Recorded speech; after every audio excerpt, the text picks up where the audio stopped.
नमस्कार, आप देख रहे हैं हमारा खास शो वंदे भारत। मैं हूं आंचल गुलाटी गुंबर और इस शो के जरिए हम राज्यों से जुड़ी तमाम बड़ी खबरें करते हैं आपके साथ साझा। तो आइए सीधे रुख करते हैं इस वक्त की प्रमुख सुर्खियों का वंदे भारत में। तो सबसे पहले वंदे भारत में बात होगी आज दक्षिण भारत से जुड़ी हुई कि कैसे कर्नाटक में कांग्रेस में बगावत के सुर अब सुनाई देने लगे हैं और ये जो सत्ता के संघर्ष और वर्चस्व की लड़ाई है अब ये कहां तक पहुंच गई है, इस पर करेंगे विस्तार के साथ चर्चा। फिर बात होगी उत्तर प्रदेश की कि कैसे अमरोहा का जो ये आम है ये कितना खास हो गया है, विदेशों तक पहुंच रहा है। अमरोहा के जो अलग अलग किस्म के आम हैं उसका जादू, इस पर भी करेंगे विस्तार के साथ बात। और फिर कैसे जब हम बात करते हैं सोमनाथ की तो स्पेशल ट्रेन चलाई जा रही है सोमनाथ से द्वारकाधीश के लिए और जो सोमनाथ है उसकी जीवटता के हम सभी साक्षी हैं, इस पर भी करेंगे विस्तार से बात। लेकिन आइए सबसे पहले शुरुआत करते हैं वंदे भारत में कर्नाटक से जुड़ी हुई कि आखिरकार वहां पर क्यों सियासी बवाल इस वक्त मचा हुआ है। तो कर्नाटक में मुख्यमंत्री पद की शपथ लेने के बाद से डीके शिव कुमार की नई सरकार अभी पूरी तरह पटरी पर भी नहीं आई थी कि कैबिनेट के भीतर असंतोष खुलकर सामने आने लगा। मंत्री पद की शपथ लेने के महज 2 दिन बाद ही वरिष्ठ कांग्रेसी नेता रामलिंगा रेड्डी ने अपने पद से इस्तीफा देकर सियासी हलचल तेज कर दी। विपक्षी भाजपा भी इसे मुद्दा बनाकर सरकार पर हमलावर है। देखिए एक खास रिपोर्ट। 3 जून बुधवार कर्नाटक की राजनीति में एक नए अध्याय की शुरुआत हुई। कांग्रेस के दिग्गज नेता डीके शिव कुमार ने मुख्यमंत्री पद की शपथ ली। नया जोश, नई उम्मीद और नई दिशा के संदेश के साथ उनकी मंत्रिपरिषद के सदस्यों ने भी पद और गोपनीयता की शपथ ली। लेकिन सरकार गठन का उत्साह अभी ठंडा भी नहीं पड़ा था कि सत्ता के गलियारों से असंतोष की आवाजें सुनाई देने लगी। शपथ ग्रहण के महज 2 दिन बाद ही कांग्रेस सरकार को पहला बड़ा झटका लगा है।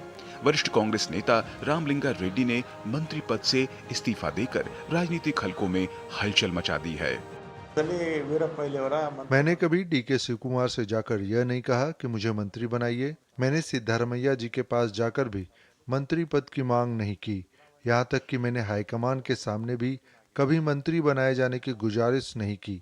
यह फैसला उन्होंने स्वयं लिया था। जहाँ तक विभाग का सवाल है, शपथ ग्रहण वाले दिन डीके शिव कुमार ने खुद मुझसे कहा था कि बेंगलुरु विकास विभाग आपको ही दिया जाएगा। मैंने इसकी कोई भी मांग नहीं की थी, लेकिन अब मुझे जल संसाधन विभाग दिया गया है। पहले कहा गया था कि दोनों विभाग आपके पास रहेंगे, लेकिन बाद में वो विभाग किसी और को दे दिया गया। रामलिंगा रेड्डी का इस्तीफा सिर्फ एक मंत्री का पद छोड़ना नहीं, बल्कि नई सरकार के भीतर उभर रहे असंतोष का संकेत माना जा रहा है। रेड्डी का दावा है कि उन्हें बेंगलुरु विकास विभाग देने का आश्वासन मिला था, लेकिन पोर्टफोलियो आवंटन में उन्हें जल संसाधन विभाग दिया गया। इसी नाराजगी के चलते उन्होंने पद छोड़ने का फैसला किया। सरकार बनने के 48 घंटे के भीतर सामने आया यह घटनाक्रम कांग्रेस नेतृत्व के लिए चिंता का विषय बन गया है। रामलिंगा रेड्डी के इस्तीफे के बाद कांग्रेस नेतृत्व डैमेज कंट्रोल में जुट गया है। मुख्यमंत्री डीके शिव कुमार ने रामलिंगा रेड्डी के इस्तीफे पर प्रतिक्रिया देते हुए कहा कि रामलिंगा रेड्डी हमारी पार्टी के वरिष्ठ और महत्वपूर्ण नेता हैं।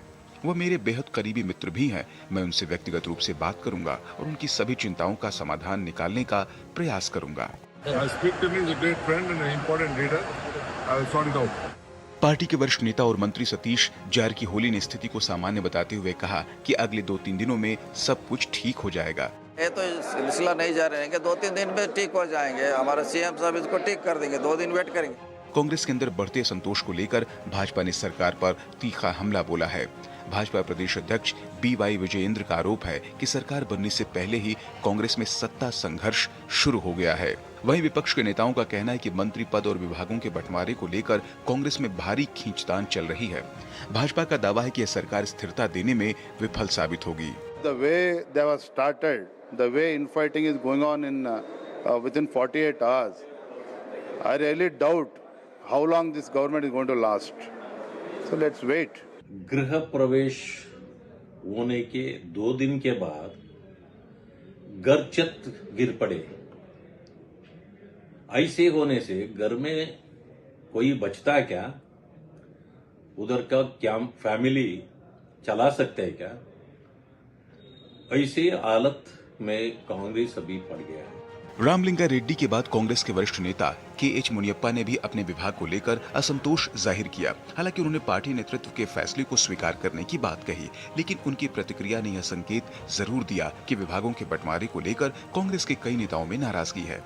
राजनीतिक गलियारों में अब इस बात की चर्चा है कि पार्टी नेतृत्व इन नाराज नेताओं को कैसे साधेगा। फिलहाल कांग्रेस नेतृत्व असंतुष्ट नेताओं को मनाने और सरकार की एकजुटता दिखाने में जुटा हुआ है, लेकिन रामलिंगा रेड्डी का इस्तीफा, मुनियप्पा की नाराजगी और विपक्ष के लगातार हमलों ने डी.के. शिव कुमार सरकार के सामने शुरुआती दिनों में ही बड़ी राजनीतिक परीक्षा खड़ी कर दी है। अब सबकी नजर इस बात पर है कि कांग्रेस नेतृत्व संगठन और सरकार के बीच संतुलन बनाकर इन चुनौतियों से कैसे निपटता है।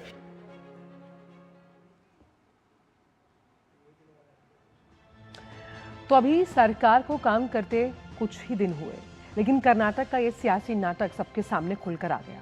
अब इसमें रामलिंगा रेड्डी का जो इस्तीफा है वो तो एक बड़ी वजह है ही, लेकिन अगर थोड़ा पीछे जाएं तो जो पूर्व सीएम थे सिद्धारमैया और डी.के. शिव कुमार, उनके बीच भी रसाकशी कोई नई बात नहीं है। और ऐसे में लगातार देखा गया कर्नाटक में जो तमाम वरिष्ठ नेता हैं उनकी अनदेखी की जाती है कांग्रेस में, और ये कहीं ना कहीं वर्चस्व की जंग है सत्ता को प्राप्त करने के लिए। अब इसमें जो आम जनता है उनके मुद्दे कितनी जगह बना पाते हैं ये हम देखेंगे।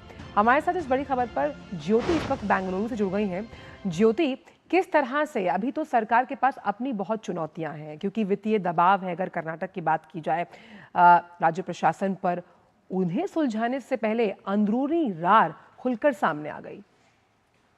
आंचल जी, बिल्कुल हम सब ने ये विश्लेषण किया है कि जैसे डी.के. शिव कुमार कितने प्रयासों के बाद मुख्यमंत्री बने थे कर्नाटक की। जून 3 उन्होंने सब लोग मुख्यमंत्री से मिलकर सब मिनिस्टर्स ने पद ग्रहण कर चुके थे, और सिर्फ 2 दिन ही बाद, 40 घंटे के बाद ही जून 5 रामलिंगा रेड्डी, बहुत वरिष्ठ विधायक है, वरिष्ठ नायक है, उन्होंने इस्तीफा दे चुके हैं। जो रामलिंगा रेड्डी है बहुत मतलब सेंसिबल पॉलिटिशियन है, ऐसे वो कभी भी हमने देखा है उनको, कभी भी वो पार्टी के खिलाफ रेबल नहीं हुए थे, चाहे वो वीरप्पा मोइली के सरकार में हो या धर्म सिंह और एस.एम. कृष्णा और सिद्धरामैया, अभी डी.के. शिव कुमार के सरकार में भी उन्हें एक सचिव स्थान मिला था। जैसे उन्होंने कहा, कल उन्होंने इस्तीफा देकर एक ऐलान किया कि मैं ये जो पोर्टफोलियो मुझे दिए है जल संसाधन, इस पोर्टफोलियो में मैं आत्मसाक्षी के खिलाफ काम नहीं कर सकता हूँ। मुझे मतलब बेंगलुरु अर्बन डेवलपमेंट मिनिस्ट्री देने का वादा किया था। मैं एक स्टोरी रिकॉल करना चाहती हूँ आपसे। ऐसे ही बात, वादा किया तो निभाना पड़ेगा, ऐसे ही बात डी.के. शिव कुमार और डी.के. सुरेश दोनों भी सिद्धरामैया जी को रिमाइंड किए थे, उन्होंने उनको याद किए थे कि आप लोगों ने 2.5 साल अग्रीमेंट का जो वादा किया था निभाना पड़ेगा। ऐसे ही संकट स्थिति में अभी डी.के. शिव कुमार है।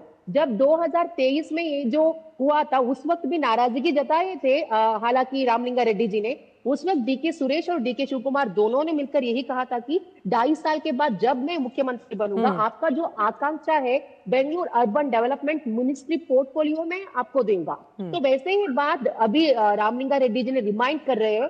वो हालांकि वो कहते हैं कि मुझे किस पर भी गुस्सा नहीं है, मैं हाईकमांड के खिलाफ गुस्सा नहीं हूँ, या ना ही डी.के. शिव कुमार के साथ, ना ही सिद्धरामैया के साथ। उन्होंने एक पोलाइटली इस्तीफा दे चुके हैं। जैसे आपने कहा, 2 ही दिन में ऐसे सरकार के आगे ऐसे बड़े चुनौती, मतलब डी.के. शिव कुमार की जो आगे की जो रास्ता है इतना आसानी नहीं है, क्योंकि सत्ता के अंदर अभी भी सिद्धरामैया की पकड़ है।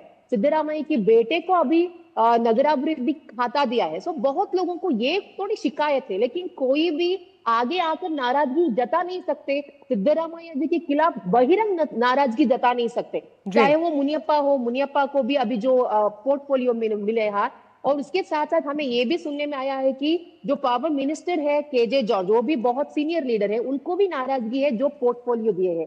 तो हम देख सकते हैं जो डी.के. शिव कुमार की कैबिनेट बनने के 2 दिन बहुत जोश में थे डी.के. शिव कुमार। मैं ऐसा मतलब 5 उन्होंने गारंटी भी अभी अनाउंस कर चुके हैं। तो इसके साथ साथ जो ऐसे विधायक जो 8 बार विधायक बन चुके, रामलिंगा रेड्डी हो या मुनियप्पा हो, इनकी नाराजगी को बैलेंस करना है ना, इतना आसानी का काम नहीं है डी.के. शिव कुमार के लिए, बहुत चुनौतियां है। तो ज्योति, मुझे लगता है कि कर्नाटक में जितने नेता हैं ना, उनको बादाम खाने चाहिए। वो भूल जाते हैं कि आखिरकार जो वादा है वो कैसे निभाना है, और ख़ास तौर पर जो वरिष्ठ है उनकी अनदेखी बहुत आम बात हो गई है जब हम कर्नाटक की सियासत का जिक्र करते हैं। उम्मीद करते हैं कि ये जो रार है वो जल्द निपट पाएगी। बहुत बहुत शुक्रिया ज्योति आपका इन तमाम जानकारियों को हमसे साझा करने के लिए। और आइए बात करते हैं सोमनाथ मंदिर की, जिसके पुनर्निर्माण की 75वीं वर्षगांठ के मौके पर देश भर में सोमनाथ स्वाभिमान पर्व मनाया जा रहा है। ये पर्व मंदिर की ऐतिहासिक 75वीं वर्षगांठ और उसकी जो पुनर्निर्माण यात्रा है, उसके साथ साथ भारतीय धार्मिक सांस्कृतिक गौरव के अवसर का एक बहुत बड़ा प्रतीक है। सोमनाथ मंदिर भारतीय संस्कृति, आस्था और सनातन परंपरा का प्रतीक माना जाता है। इतिहास में कई बार विदेशी आक्रांताओं ने इस मंदिर को क्षति पहुंचाई, लेकिन हर बार इसे पुनः भव्य रूप से पुनर्निर्मित किया गया। आजादी के बाद से देश के प्रथम गृह मंत्री सरदार वल्लभ भाई पटेल की अगुवाई में इसका पुनर्निर्माण किया गया। देखिए रिपोर्ट। सोमनाथ स्वाभिमान पर्व के अवसर पर शुक्रवार को जयपुर के दुर्गापुरा रेलवे स्टेशन से वरिष्ठ नागरिकों के लिए विशेष पर्यटक ट्रेन रवाना की गई। मुख्यमंत्री भजनलाल शर्मा ने ट्रेन को हरी झंडी दिखाकर भेजा। इस 7 दिवसीय यात्रा में प्रदेश के 1000 वरिष्ठ नागरिक गुजरात स्थित सोमनाथ मंदिर, द्वारकाधीश मंदिर और अन्य प्रमुख धार्मिक स्थलों के दर्शन करेंगे। ये यात्रा सोमनाथ मंदिर के पुनर्निर्माण की 75वीं वर्षगांठ पर आयोजित की गई है। यात्रा में प्रतीक्षा सूची के श्रद्धालुओं को भी शामिल किया गया। पूरी तरह वातानुकूलित ट्रेन में भोजन, आवास, स्थानीय परिवहन और दर्शनीय स्थलों के भ्रमण की व्यवस्था की गई है। इसके अलावा चिकित्सा और अन्य आवश्यक सुविधाएं भी उपलब्ध हैं।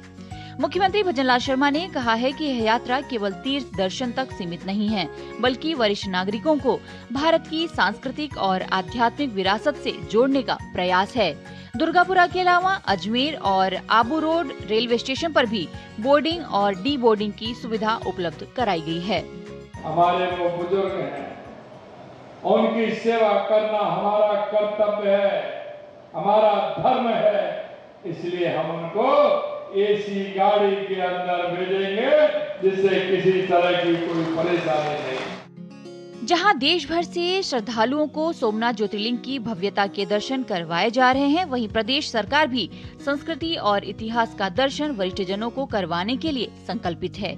ये यात्रा श्रद्धालुओं के लिए आध्यात्मिक और सांस्कृतिक अनुभव का एक यादगार अवसर साबित होगी। 1000 यात्री ये सोमनाथ महादेव मंदिर के दर्शन करेंगे, वहाँ से सोमनाथ महादेव का आशीर्वाद भी लेंगे और वहाँ का इतिहास भी देखेंगे और वहाँ की भव्यता भी देखेंगे। गौरतलब है कि इस निःशुल्क यात्रा के लिए प्रदेश भर से 1000 यात्रियों का चयन किया गया, जिनको सोमनाथ ज्योतिर्लिंग सहित नागेश्वर ज्योतिर्लिंग, द्वारका, बेट द्वारका सहित विभिन्न तीर्थों के दर्शन करवाए जाएंगे। बहुत बढ़िया है ये सब चीजें, जो भी कर रही है सरकार बहुत अच्छी बात कर रही है। हम लोगों की बहुत भलाई के लिए की है कि यात्रा कर ले रहे हैं हम लोग। हमें बहुत बढ़िया लग रहा है। मोदी जी ने और मुख्यमंत्री जी जो अच्छा ये जो बुढ़े आदमियों को तीर्थ करवा रहे हैं, ये बहुत ही अच्छा बढ़िया है। गुजरात स्थित सोमनाथ मंदिर सनातन संस्कृति और भारतीय आस्था का प्रतीक रहा है। मंदिर की 75वीं वर्षगांठ के उपलक्ष्य में इस विशेष यात्रा का आयोजन किया जा रहा है। इतिहास में कई बार विदेशी आक्रांताओं ने मंदिर को ध्वस्त किया, लेकिन हर बार यह मंदिर फिर से अपनी भव्यता के साथ खड़ा हुआ है। आजादी के बाद देश के पहले गृह मंत्री सरदार वल्लभ भाई पटेल ने मंदिर के पुनर्निर्माण का संकल्प लिया था। तो सोमनाथ स्वाभिमान पर्व आखिर ये है क्या? ये गहन विश्वास के साथ साथ हमारा जो सभ्यतागत गौरव है, उसके 1000 वर्ष पूर्ण होने की खुशी है। सामूहिक गौरव की एक महत्वपूर्ण राष्ट्र अभिव्यक्ति है। वहीं जब हम बात करते हैं सोमनाथ की, तो ये भव्यता आस्था की एक जीवंत विरासत होने के साथ साथ अटूट आस्था की विजय का भी प्रतीक माना जाता है। इसी पर बात करने के लिए हमारे साथ लक्ष्य आर्य जयपुर से जुड़ गए हैं। लक्ष्य, जिस तरह से ये स्पेशल ट्रेन चलाई गई है, ये आध्यात्मिक तौर पर तो महत्वपूर्ण है ही, लेकिन कैसे ये हम कह सकते हैं कि आध्यात्मिक टूरिज्म को भी बढ़ावा देती हुई नजर आएगी? बिल्कुल सही कहा चला आपने कि जिस प्रकार से पूरा देश सोमनाथ स्वाभिमान पर्व मना रहा है, सोमनाथ जो न केवल एक आस्था और हमारी संस्कृति का प्रतीक है, बल्कि साथ साथ में पूरे देश भर के लिए अटूट विश्वास और एक मजबूत दृढ़ निश्चय का भी प्रतीक है। लगातार जिस प्रकार से विदेशी आक्रांताओं ने अनेक प्रयास किए सोमनाथ मंदिर को ध्वस्त करने, उसको क्षति पहुंचाने के, परंतु हर बार सोमनाथ मंदिर अडिग और बेहतरीन अपनी भव्यता को लिए हुए नजर आया। आज जहां पूरा देश भर सोमनाथ के पहले हमले के 1000 वर्ष की बात की जा रही है, उसकी भव्यता की बात की जा रही है, उसका स्वाभिमान पर्व मनाया जा रहा है, तो वहीं प्रदेश सरकार ने प्रधानमंत्री नरेंद्र मोदी की संकल्पना के अनुरूप एक विशेष प्रयास किया कि जितने भी वरिष्ठ जन हैं उनका चयन किया जाएगा और इस प्रक्रिया के तहत लगभग 1000 वरिष्ठ जनों का प्रदेश भर से चयन किया गया। एक पोर्टल के माध्यम से उनसे आवेदन मांगे गए और उन आवेदनों में से जो चयन किए गए उन 1000 वरिष्ठ जनों को अब कल भजन आश्रम द्वारा एक हरी झंडी दिखाकर जो ट्रेन है उसको रवाना किया गया। न केवल सोमनाथ बल्कि नागेश्वर ज्योतिर्लिंग के साथ में द्वारका, बेट द्वारका जैसे जो तीर्थ स्थल हैं उनके न केवल दर्शन कराए जाएंगे बल्कि जो पिछले एक दशक में जिस प्रकार से लगातार जो तीर्थ स्थल और हमारे सांस्कृतिक स्थल हैं उनका विकास किया गया है, लगातार जन जन तक उन विकास और उस भव्यता को दिखाने का प्रयास किया जा रहा है, ये एक उसका भी प्रतीक है।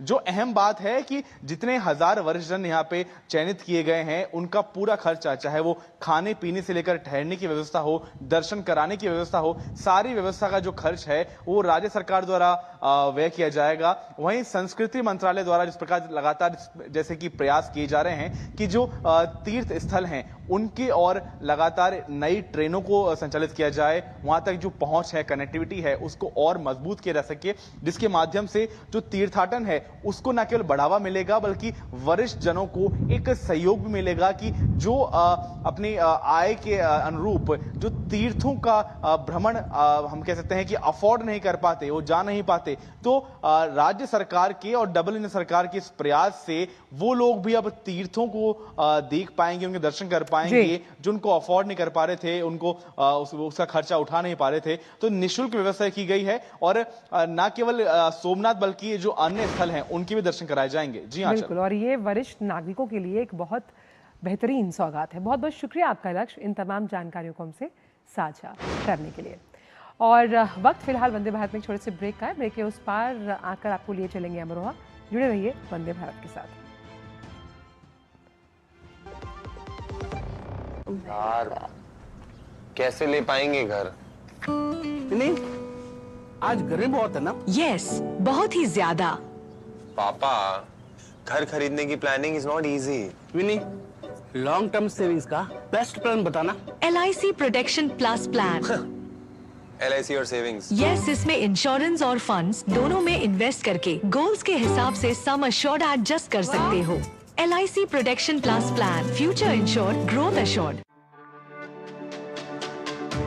मेरी पसंद, मेरी पसंद, मेरी पसंद, मेरी पसंद, हमारी पसंद, हम सबकी पसंद। मजबूत देश का मजबूत सरिया हो गया स्टील। ब्रेक के बाद का स्वागत वंदे भारत में। और आइए बात करते हैं उत्तर प्रदेश के अमरोहा से जुड़ी हुई, जहां अमरोहा के जो आम है वो इस बार देश ही नहीं बल्कि दुनिया के कई देशों में अपने मिठास और खुशबू बिखेरने के लिए तैयार है। बात न हुस्न आरा की हो या फिर मल्लिका जैसी किस्मों की, इस बार विदेशी ग्राहकों को ये बहुत पसंद आ रही हैं। इससे न सिर्फ जिले की ब्रांडिंग हो रही है बल्कि आम उत्पादकों की जो आमदनी है उसमें भी बढ़ोतरी सुनिश्चित की जा रही है। यह कदम जिले के किसानों को वैश्विक बाजार से जोड़ने की दिशा में एक मील का पत्थर साबित होगा। देखिए रिपोर्ट। उत्तर प्रदेश के अमरोहा जिले के आमों की खुशबू अब 7 समंदर पार कजाकिस्तान और लंदन तक पहुंचने वाली है। इस साल अंतर्राष्ट्रीय बाजार में अमरोहा के आम की जबरदस्त मांग देखी जा रही है और निर्यातकों को अब तक करीब 400 टन आम के ऑर्डर मिल चुके हैं।